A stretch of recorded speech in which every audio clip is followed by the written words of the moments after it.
imprimer en nous des sentiments plutôt qu'à les exprimer. Dixit, un philosophe français. Mesdames et messieurs, bonjour et bienvenue dans votre émission Pinceau d'or. Aujourd'hui, nous sommes particulièrement contents de recevoir un jeune artiste avec qui on a commencé justement cette émission. L'aventure Pinceau d'or, nous l'avions reçu dans notre rubrique Pinceau découverte. Il s'agit bien évidemment de Alassane Conté. Il est artiste peintre et nous aurons à échanger avec lui tout au long de ces numéros pour en savoir davantage sur lui et bien évidemment sur son art. Conté, bonjour. Bonjour. Comment ça va? Ça va bien. Bien. En tout cas, merci beaucoup déjà pour le temps accordé. Oui, ça fait Alors, plaisir. pour commencer, je voudrais que vous présentiez à nos téléspectateurs pour savoir un peu qui est Conté, qu'est-ce qu'il a fait comme études, d'où est-ce qu'il a eu l'idée de carrément basculer dans le monde des arts. Ok, merci. Je m'appelle Alassane Conté Dilas. Je suis artiste visuel malien et j'étais dans l'Institut national des arts et ensuite au Conservatoire des arts. Donc je ne suis pas un autodidacte. Voilà. Et puis... Ok. Alors déjà pour que du lycée vous vous retrouviez dans une école d'art, est-ce qu'il y a quelqu'un qui vous a inspiré dans l'enfance? Est-ce que vous aviez grandi dans une famille d'artistes? Qu'est-ce qui s'est passé? Oui, bon, au début, je suis grandi dans une famille où il y avait déjà le dessin. Donc, quand j'ai eu les DEF, après, on m'a conseillé d'aller à l'Institut national des arts. Sinon, j'étais orienté pour la comptabilité. Et c'est là-bas que j'ai découvert l'art. Et ensuite, je suis allé au conservatoire. Et là, j'ai commencé à comprendre les milieux et à découvrir les artistes comme Amadou Sanoro qui m'a beaucoup influencé. Et les photos de Malik Sidibé et Seydou Keita. Donc, et c'est à partir de là que j'ai essayé de trouver quelque chose, voilà, pour communiquer, pour montrer ce que j'ai au fond de moi. Parlant d'Amadou Sanogo, alors puisqu'il vous a inspiré pour vouloir choisir, je suppose, la peinture comme moyen d'expression, parce que vous venez de citer des photographes, mais vous n'avez pas choisi au départ de poursuivre dans la photographie, mais plutôt dans la peinture. Pourquoi ce choix particulier? Bon, la peinture, c'est quelque chose que j'aimais d'abord, vu que je faisais les dessins. Et en ce qui concerne les photos, c'est vraiment... En fait, le monde de l'art, c'est petit, comme on l'a dit. Donc, on peut s'inspirer de la photographie, même si on fait de la peinture. Donc, je faisais une série en 2019, Micro Méga, qui parle de la relation entre les petits et les grands. Donc, c'est une série qui m'a beaucoup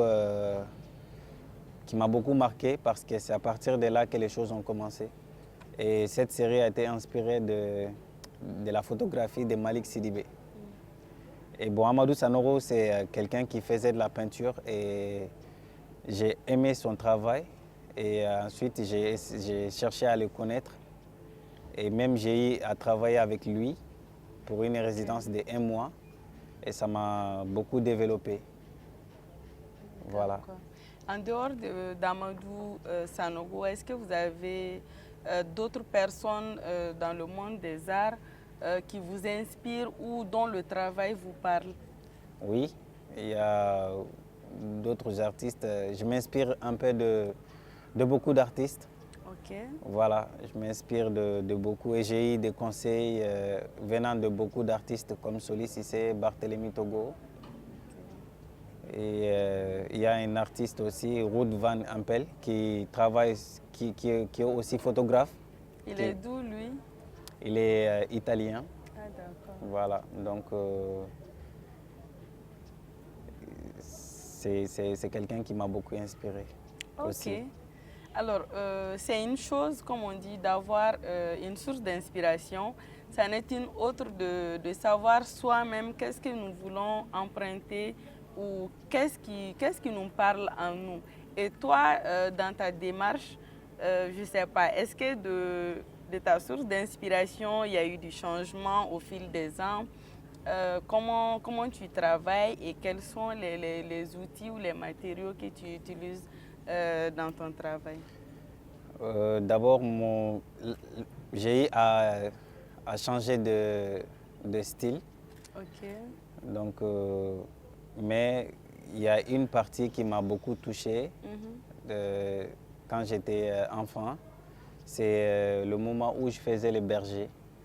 Donc aujourd'hui, Ah, vous aviez fait ça? Oui. Ok. Aujourd'hui, Ça fait plaisir de le savoir. aujourd'hui, je suis dans un style qui parle de l'enfant, qui parle de l'animal, qui parle de la nature. Ok. Et je me rends compte au fil du temps que c'est quelque chose qui n'est pas venu au hasard. Parce que bien évidemment, je faisais tellement de choses avant de me retrouver sur cette série. Et là, c'est comme quelque chose qui me parle, quelque chose qui fait partie de moi. Ok. Voilà. Et cette relation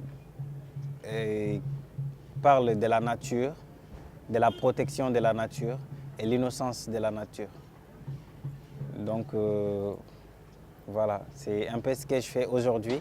Et les matériaux utilisés sont les copeaux de bois, la peinture acrylique, les pastels, la colle, la toile. Et les copeaux de bois, c'est une idée pour moi qui donne une nouvelle vie à ces copeaux qui viennent de la machine. Ok. Voilà. Donc, c'est un peu ça. Alors tout de suite, j'avais envie de vous arrêter. Après, je me suis dit non, on aura le temps. Vous aviez parlé de changement, du changement qui s'est effectué au fil des ans dans votre démarche. Alors avant, c'était quoi et qu'est-ce qui a changé pour qu'on en arrive à ce que vous venez de décrire là tout de suite? Ok, avant, je faisais beaucoup de choses. Comme? Je faisais de l'abstrait, je faisais de la collage, des cartes à jouer. Mais bon, après dans l'art, parfois on a envie d'essayer des choses. On a envie de montrer des choses. Déjà à l'école, on nous apprend à faire plusieurs techniques.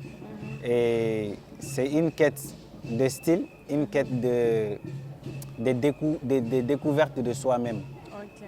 Donc c'est un peu ce qui m'a poussé à changer de style jusqu'à me retrouver dans ce qui me parle plus. Ok. Voilà. On parlait justement de votre démarche artistique là tout de suite et vous me disiez tantôt que vous faisiez de l'abstrait à un moment donné. Alors pour nos téléspectateurs qui ne savent pas c'est quoi l'art abstrait, c'est quoi l'art figuratif, est-ce que vous pouvez un peu détailler pour qu'ils en sachent davantage? Oui, en fait, l'art abstrait, c'est une tendance. C'est une tendance. Parce que on dit que c'est l'art qui a plus de discours. Tu sais, un artiste qui fait de l'abstrait, tu fais quelque chose et puis il y a un discours qui est derrière ce que tu fais. Ok. Donc, je pense que voilà, c'est ça l'art abstrait. Et puis moi, le discours que j'avais derrière ça, c'était le silence. Ok. Voilà. Et j'ai travaillé sur des fonds noirs avec de la couleur rouge. Et voilà, c'était ces périodes. Et maintenant, je suis dans l'art figuratif. Là, on peut voir des personnages. On peut lire le tableau. On voit des personnages, des animaux et on comprend un peu ce qui est représenté. Voilà, et ça, c'est la différence entre l'art abstrait et l'art figuratif. J'ai eu à vous suivre quand même durant ces dernières années. Et s'il y a quelque chose qu'on constate, c'est que vous aimiez les grands formats. Pourquoi ce choix de format? Je m'exprime mieux sur les grands formats que sur les petits. Ok. Oui. Mais côté marché, ça ne vous pénalise pas quelque part? Oui. Parce que déjà, souvent, on constate qu'il y a les petits tableaux, les toiles à dimension assez moyenne, ça passe plus vite sur le Oui. marché que les toiles qui sont énormes parce que Oui. pour quelqu'un qui n'a pas un grand salon, il ne peut pas se l'offrir. Quelqu'un qui n'a pas un espace pour l'accueillir, ça va être compliqué aussi. Oui, ça c'est vrai. Mm. C'est un peu difficile pour les grands formats que pour les petits formats. Ok.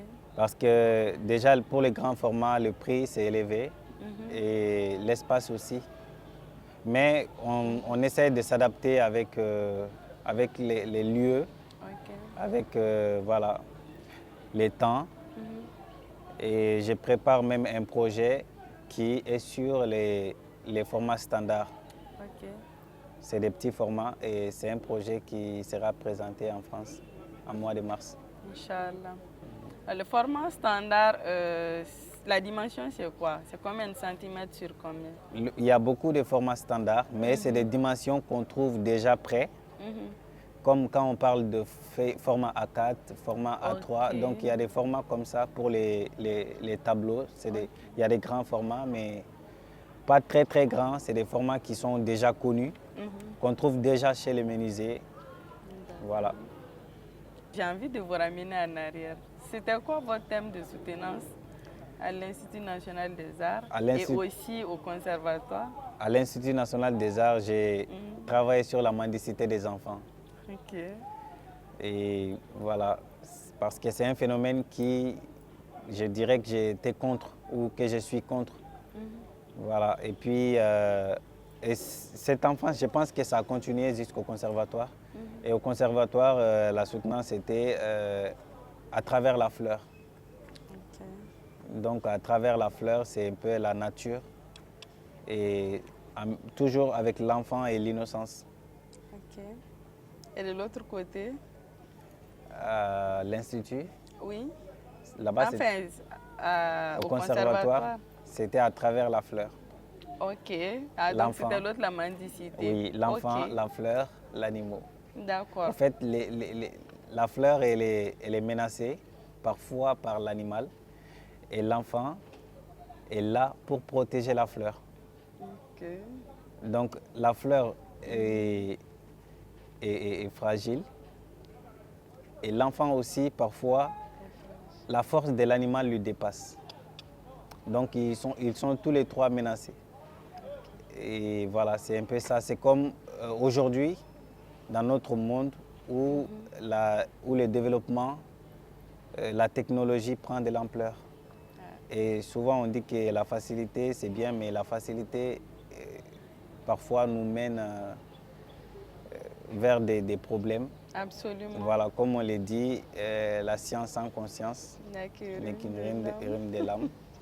Voilà, c'est un peu ce que j'essaie de montrer. Et j'ai eu un expo à faire à Abidjan avec la galerie Lucie-Monde Guirandou, où j'ai présenté des œuvres qui parlent sur les sauvages de Aldous Huxley, qui parlent d'un monde meilleur, un monde qui a été détruit, mais une communauté qui est restée dans la réserve et qui sont restés humains. Ok. Oui. On va rester justement dans ce registre d'exposition. Nous sommes à Ségou dans le cadre de la 21e édition de Ségou Art Festival sur le Niger. Vous participez à une exposition appelée Bimali. Je suppose que si le concept n'a pas changé, vous aviez eu une résidence avant de proposer ou de présenter aujourd'hui vos œuvres. C'est ça? Bon, donc parlez-nous un peu de l'aventure Bimali. ok. C'est plus simple dans ce cas. Oui. Et Ségou Art, c'est à partir des candidatures. Donc on postule et les dossiers sont analysés. Absolument. Voilà, pour faire la sélection. Et je suis très ravi d'être sélectionné parmi les artistes. Et en plus dire que c'est un événement qui se passe à Ségou et qui est très important pour les artistes du Mali et d'ailleurs. Et c'est un lieu qui nous regroupe, un lieu d'échange avec les grands aussi, comme Abdoulaye Konaté, comme Kisidiki. Les étapes de la sélection, là on a dépassé ça. Quand on vous a appelé pour vous dire que vous avez été sélectionné, quelle a été la suite pour en arriver à l'exposition d'aujourd'hui? Oui, bon, d'abord pour être sélectionné, il faut envoyer l'étoile que tu comptes présenter.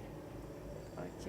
Donc, et quand on m'a sélectionné, j'ai mis l'étoile sur châssis et pour les envoyer à Anko Art. Et c'est à Ok. partir de là-bas que les toiles sont venues ici à Ségou. Ok, chez Suleiman Wologuin. Oui, et ensuite, on a reçu une lettre d'invitation qui montre qu'on doit être à Ségou à telle date. Et c'était les 5, on est là aujourd'hui les 6. Donc je pense qu'il n'y a pas grande chose après la sélection. Donc quand on est sélectionné, on se prépare pour être, voilà, pour être là. J'ai bien fait de poser donc la question parce que le concept Bimali, quand ça a commencé, c'était une sélection. Mais là, après la sélection, les artistes étaient réunis en résidence pour produire et c'est après qu'on parlait d'exposition. Donc voilà, c'est bien de recadrer cette ces année, c'est niveaux. différent. Alors, parlant des expositions, de vos débuts à aujourd'hui, est-ce que vous pouvez un peu nous parler des différentes expositions auxquelles vous avez participé, que ce soit en solo comme en expo collective? D'abord, j'ai fait ma première exposition quand j'étais à l'Institut national des arts et c'était au Musée national en 2017. Et ensuite, j'ai fait une expo collective à Paris avec la Galerie Chauvis. Après, j'ai eu à exposer à Marseille. Ensuite, au Sénégal, chez la Galerie Mémoire africaine, après une résidence à la Fondation Blacher. Ensuite, à Abidjan, à Marrakech, encore à Abidjan, au Nigeria, à Lagos. Et récemment, j'ai fait une expo solo à Genève. Voilà. Et puis à Montpellier, c'était une expo collective. D'accord. Et au Mali? Au Mali, j'ai fait la plupart, c'est des expos collectives, mais j'ai eu à faire une expo solo avec une série en 2019, une série que je faisais avant à la Villa Soudan. Mais après, j'ai eu à participer à des expos à Blabla, des expos collectifs, voilà, et à Casablanca. D'accord. Ça commence bien donc. Oui. En combien d'années? Vous avez fini en quelle année? En 2020. En 2020. Ok. Oui. Ça va, en 4 ans, ça fait beaucoup de tournées. Comme on dit. Les expos collectives, c'est assez récurrent dans votre monde. Mais déjà, vous êtes membre d'un collectif, n'est-ce pas? Oui. Lequel? Le collectif Team Art. Ok. Qui est composé de... C'est un collectif qui a été créé en 2014 et qui est composé de 10 artistes aujourd'hui, dont une dame. 9 messieurs et une seule dame. Est-ce que ça, c'est normal? Bon, ça, c'est pas la faute de nous. En fait, je dirais que c'est la faute du système parce qu'ici au Mali, les femmes ne sont pas très motivées dans le domaine de la peinture ou dans le domaine de la sculpture. Voilà, et je dirais que c'est un peu ce qui fait qu'elles sont minimes. Ok, elles sont très peu représentées. Voilà, très peu dans le domaine. Alors, en dehors de l'expo Bimali de cette année, est-ce que dans les éditions passées, vous aviez participé à des expos? Si oui, lesquelles et en quelle année? Ici à Ségou? Oui. Oui, j'ai participé à je crois que c'était en 2021. Ok. Oui, je participais dans le IN. Et avant ça, on faisait des expos en off avec le collectif. Voilà. Et là, c'est ma deuxième fois d'être sélectionné au Festival Ségou Art dans le IN. Quelles sont les thématiques majeures sur lesquelles tu as l'habitude de travailler? De la mendicité, de la fleur. C'était quoi d'ailleurs? Fleur? À travers la fleur. À travers la fleur, ok. Oui. De ces deux thématique. Tu t'es retrouvé à travailler sur quelle autre thématique et pourquoi ces choix? Bon, au fait, tous ces choix, c'est la recherche de l'espoir. Ok. Voilà. Et l'espoir, c'est quelque chose qu'on cherche à l'infini. Ça fait beaucoup d'années sur la même thématique. Oui, l'espoir, c'est vague. L'espoir en question.